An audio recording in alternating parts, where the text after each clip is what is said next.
Ciao Tesla people, I just installed Tesla Holiday Update, the 2024.44.25.2, and I wanted to check if the bug that I found is still there.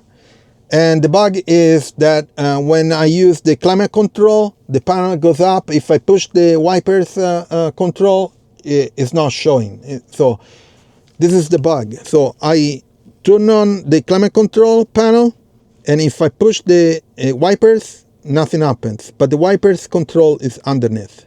Okay? So what should happen is I pull up the climate control, push the wipers, and this should go down and show this. And this is valid when you're driving too, okay?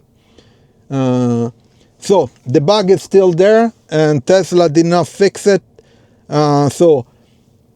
Some people said that it's not a bug, but I think it's so. Anytime that you push an icon, that app should be on top of the stack. So on top of any other apps.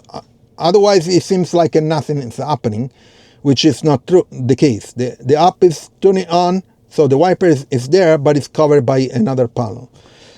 So please share it with Tesla if you can, or share it with anyone that you know on your social. And please leave a like, subscribe to the channel, turn on notifications, share it, and I'll see you on next video. Ciao Tesla people.